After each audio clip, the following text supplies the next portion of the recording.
Hello everyone. Scotland is facing right now several challenges. The first one is obviously the COVID crisis, Brexit, and the crystal clear power grab from London, especially with the internal market bill. And there is also an internal debate about the best way of this crisis and the best way of achieving IndyRef2 and independence. So to speak about this, we are with Christopher McLenny. Yep. Hello. Hello. Hello. Thank you for your time, Christopher. No, thank you. It's good to be here. You're an SNP member, councillor of Inverclyde West, and Christopher is standing as an MSP candidate.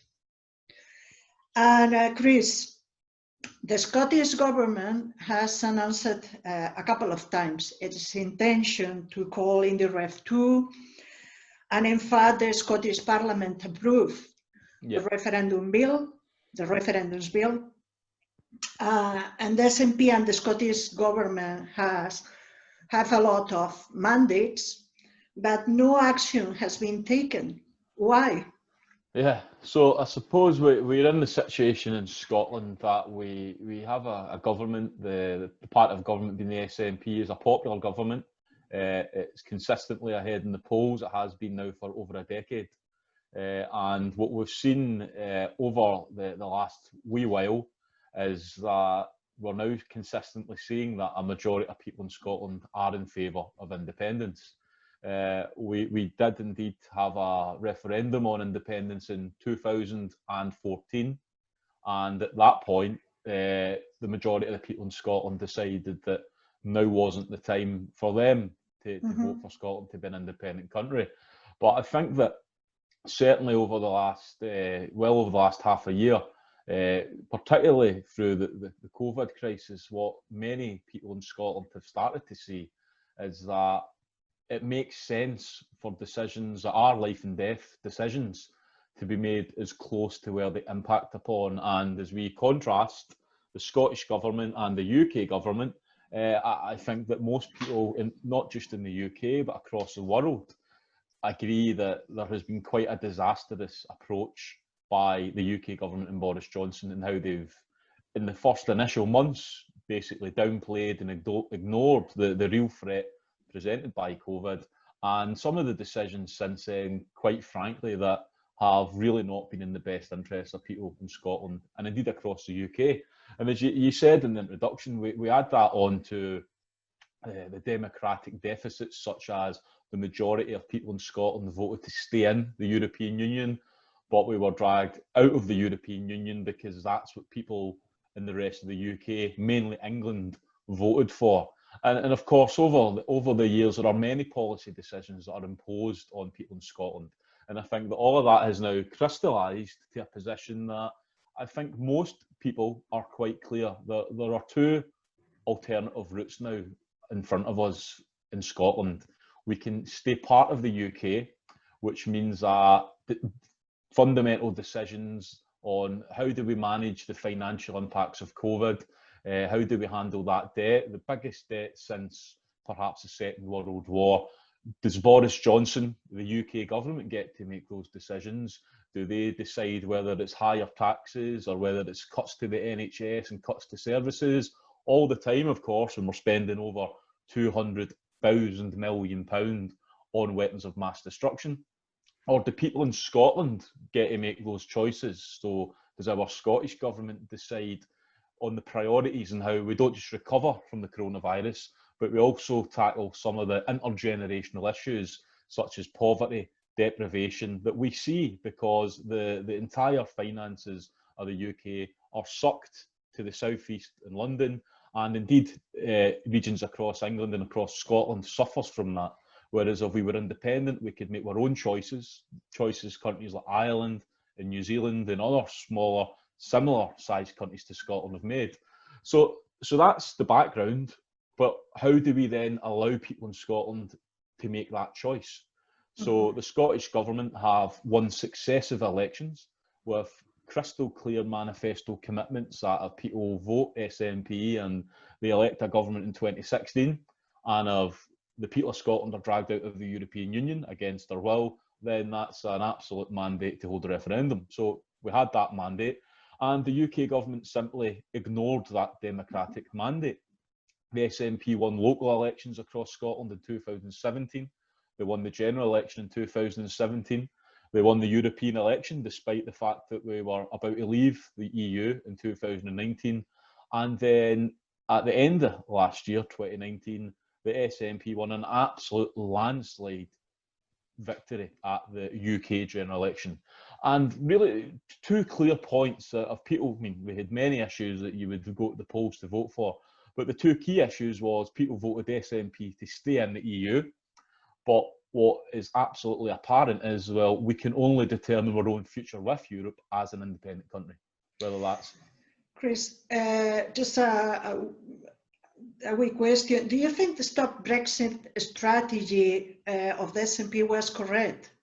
Yeah, well, we didn't stop Brexit, so there is a regret in that sense. But I think what it did do is it actually then just shone a light to people in Scotland that we were trying to do that. And actually, right, despite the efforts of the people of Scotland, despite the efforts of the government of Scotland, the reality is only as an independent nation can we actually then make those international relationships with other countries, because at the moment, as we're seeing, we've been dragged out of the EU because that's what the UK government wanted us to do.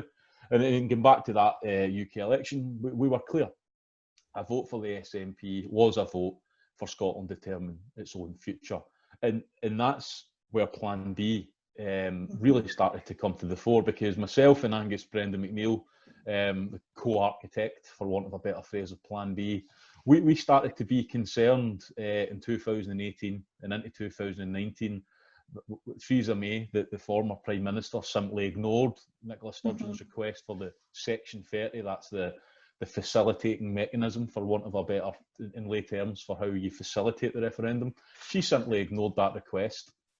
And I was certainly clear in my heart that Boris Johnson, this man who lied his way to high office at the United Kingdom, and is willing and was willing to do whatever it took to get into number 10, we were expecting that this person would all of a sudden be the democratic voice that would just say, well, fair's fair, you know, all's fair, and that's just cricket. The SNP are winning elections, let's give them that referendum. I just didn't think that was credible. And what we had wanted to do was, in advance of that UK election in December 2019, we wanted to put real hard pressure on Boris Johnson, that he was the one that would make the choice, that the SNP were clear. Our first preference is a referendum on Scottish independence to determine whether people in Scotland want to be independent. And we want the UK government to participate in that, so that that can be a binding decision that they would accept. And they would be involved in the process, the same manner Alex Salmond forced them to accept that in the Edinburgh Agreement, which was agreed in 2012, which facilitated the 2014 referendum. So we thought that had to happen, because what we said would happen was that we would win. And although we weren't taking votes for granted, we thought we were going to win quite well. And we would then ask for that Section 30 order, and Boris Johnson would simply say no. People says no, that's not sustainable. We'll stand on a clear commitment that if we win the election, we should have a referendum, and it's not sustainable for Boris Johnson to be a democracy denier. What happened was we won the election. We won the election overwhelmingly, 48 out of 59 seats, which anywhere else in the world would just be an absolute mandate to do what you say you want to do. But Boris Johnson said, no, you've had your referendum, self-determination's one thing we allowed you to have, and you don't get to do it again. So where are we now? We're in a situation that what we're now saying is that, well, if we win the Scottish election in 2021 for the Scottish Parliament, it won't be sustainable for Boris Johnson to say no. And of course, that makes me concerned, because Theresa May said no when she was asked for the Section 30 order with that election there, the mandate. Boris Johnson was a bit stronger in saying no. And quite simply, as we look at those polls that went from 50% to 52% and 54%. Yeah, And to me, exactly. to me, it looks like many of the people in 2014 that said no because it was the EU that was the issue, people that were concerned about currency, and they now see the pound at its weakest rate ever, and people, quite frankly, that have seen the UK government that really haven't cared about Scotland are now more and more likely to vote for independence. And I think that if there was a referendum, with a really good positive campaign, I think the yes vote this time could be above 60%. Yeah, And absolutely. I think Boris Johnson thinks that too. So why would Boris Johnson, this person that we call a tin pot dictator, this person that we say is willing to break international law, this person that we say does not respect the democratic voice of Scotland, why would he agree to a referendum when he knows he's going to lose? That makes no sense to me. Yeah, Chris, your first attempt to present your plan B wasn't well received. Yeah. But now I saw your tweet announcing that you and Angus MacNeil have approved a motion on an independence plan B that will ensure Boris Johnson cannot deny Scotland's right to self-determination. Yeah. So when is the SNP conference? Because with all this COVID crisis, and tell us all about this plan V, the details of this plan V. Yeah, so the conference, the date hasn't been finalised yet. It'll have to be an online conference, which is actually good because barriers such as travel and cost, which stop a lot of our 120-odd thousand members getting to conference, won't be there anymore. So I think potentially it could be the largest ever party political conference in the UK, not just in Scotland. And that's when we hope to present our new Plan B policy. So what we are saying is basically 3 points. The first point is we're asking SNP members to agree with us that Boris Johnson and the UK government have acted in a completely anti-democratic manner by denying the people of Scotland the mandates that they voted for. And we're calling on Boris Johnson and the UK government to make it clear that the Scottish Parliament does indeed have the right to hold a referendum if it wants to do so. And the second point is, well, what we think will happen, of course, is Boris will continue to deny democracy in Scotland. We're then calling on the Scottish Government to lawfully establish that we don't need the UK Government's permission to hold a referendum on Scottish independence. And I have seen some opinions on that. And, you know, I think there is a strong case that the Scottish Parliament, a legislative body that is elected by the people of Scotland, is a sovereign body. I think it's a strong case that if the electorate of Scotland send a legislative body to Edinburgh and they tell that body we want a referendum, I think it's a strong case that that Parliament does have the authority to hold that referendum.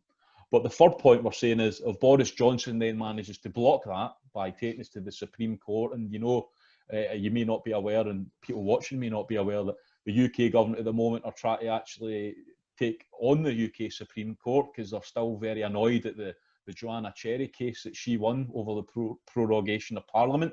Yeah. So who knows what would happen at the Supreme Court when you've clearly got a UK government that's trying to take control of it. So what we're saying is, if the UK government deny us the right to hold that referendum, that's by saying no, we won't agree to you holding it.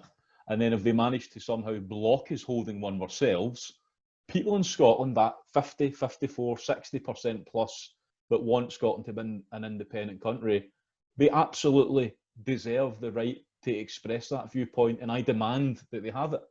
So what we are saying is that we want a referendum. We think that's the best way to determine our future. And ideally, the UK government should engage with us.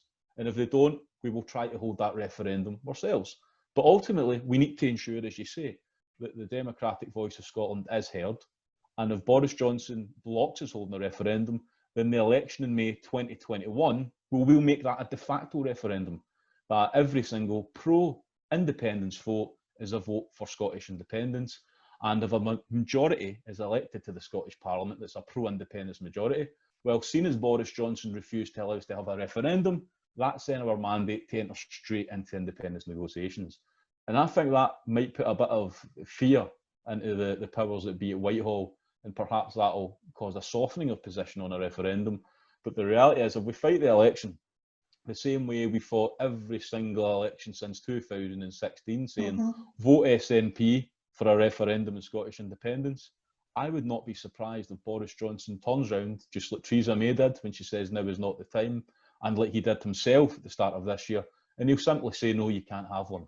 And with no mandate then from the people of Scotland to do something when he does say that, I think we're in trouble. Whereas what Angus MacNeil and I are actually saying is, well, let's actually outmaneuver Boris Johnson and let's ask the people of Scotland for their permission to proceed if Boris Johnson doesn't want to respect our right to self-determination.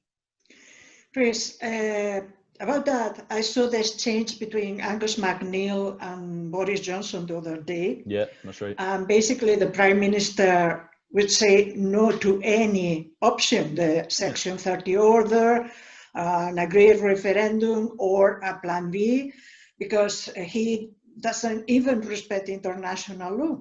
So Yeah, I wonder about the legal implications of this Plan B, and what's the difference between the Plan B and the work being done by Joanna Cherry or Martin Keating, for example, for the People's Section 30 ordering initiative. Well, the Martin Keating's, that's all obviously live at the moment.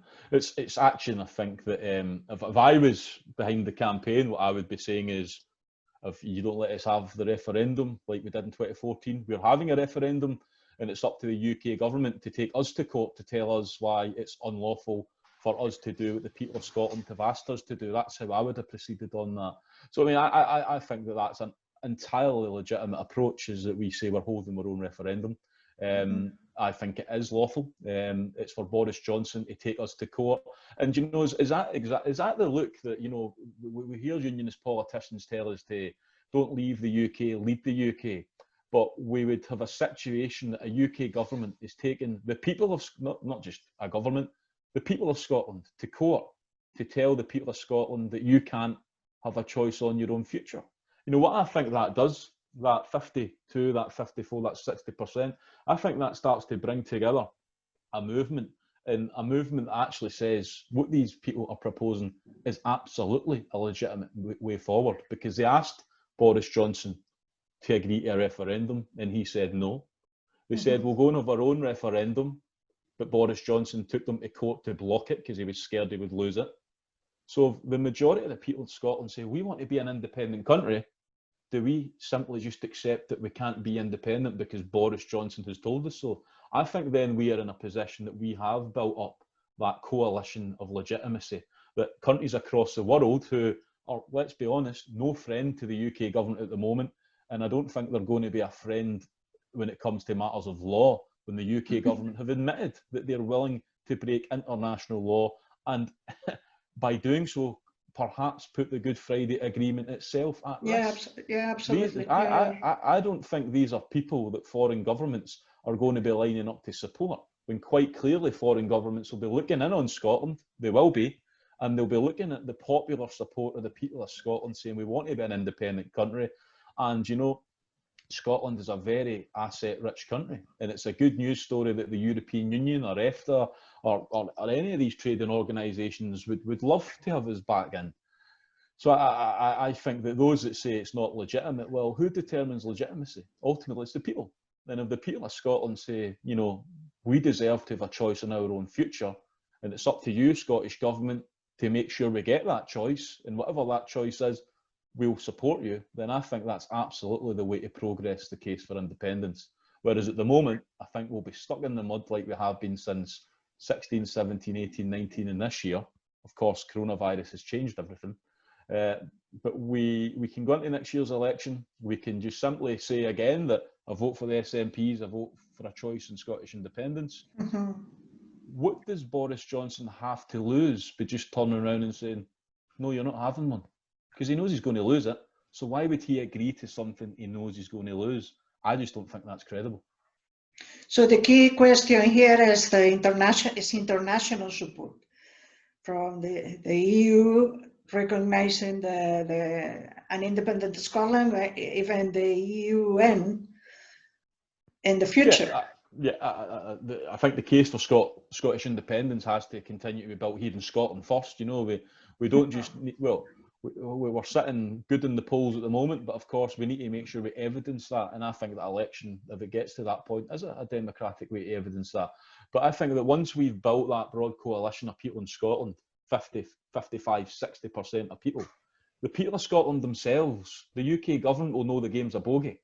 And it's simply, that's not sustainable, you know, whereas just saying no is sustainable. And for those that say it's not sustainable, well, they say that it wasn't sustainable in 2016 and the UK government kept saying no. They say that it wasn't sustainable in 2017 and the UK government kept saying no. They say it wasn't sustainable in 2018 and 2019 and at the start of this year, and the UK government just kept saying no.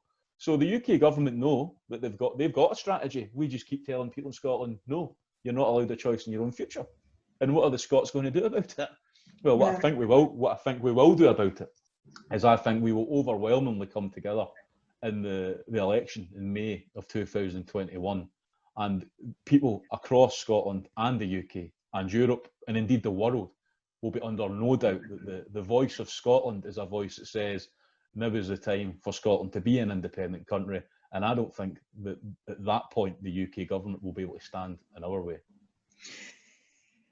Christopher, what is the reaction from the SNP members? Have you got a lot of support, or do you think that your motion will be passed? I think it will be. I'm hopeful it will be passed. Of course, Angus and I, we were the ones that called for the online conference to happen way back in the summer, because there was supposed to be a conference in June, and Angus and I made the decision that we should call for this conference to be cancelled because it wasn't the right time to be holding a party conference with the coronavirus. And I'm glad that the leadership of the party agreed with us and they decided to cancel the conference. And they've now also agreed about a month or 2 months ago that we would have this online conference. And I'm led to believe that the only issue at the moment is the technical issue of how do people vote, because I'm not the most technical savvy, but I'm led to believe that that could be a difficult issue, but not one that I think the governing party of Scotland should let it stand in its way of holding a conference. So I tried to move a similar motion last year at the conference, and it was blocked from getting onto the agenda. And at that point, a lot of people said, well, now's not the time for a plan B, because, you know, we'll win. I remember that, yeah. We'll win the general election. And it's, as I said earlier, it's not sustainable for Boris Johnson to just deny, as Ian Blackford said, Boris Johnson can't be a democracy denier. Well, he is a democracy denier.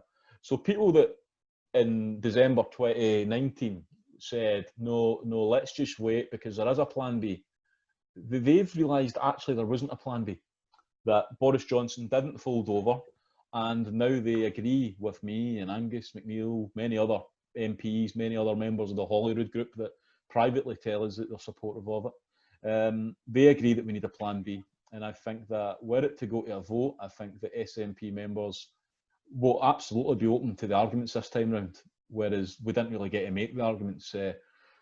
I don't know who was responsible. I'm led to believe that there was an organised group that were placed at the front of the conference to boo me last year.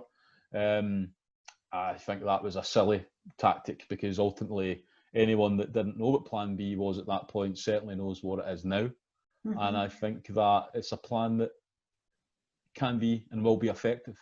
And I think that I'm looking forward to a good debate. I know that people like, what's his name, the MP, the Perthshire MP, Pete Wishart. Pete Wishart. I hear that he tweets sometimes that he's not supportive of the plan. So it'd be good to actually allow him to get the opportunity at a conference to explain what his plan or what his alternative is, because I'm not sure he's produced one yet. And we may well win him over, and he may well support our plan B. But I think that, as you said, you talk about the social media, I've certainly seen an overwhelming groundswell of opinion of people that say, yes, this is it, this is the plan.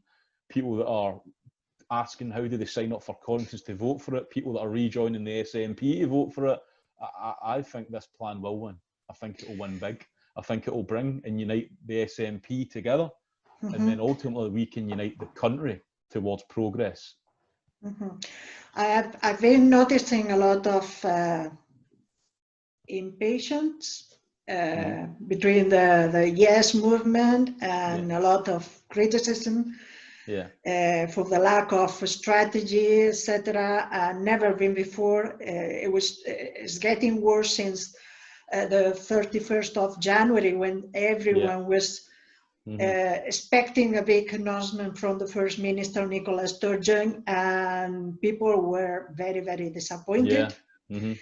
So I wish you all the best with your Plan B, and thank you very, very much for I really appreciate the your opportunity. time, Christopher. It's been a pleasure speaking to you. Likewise also. Have a good night.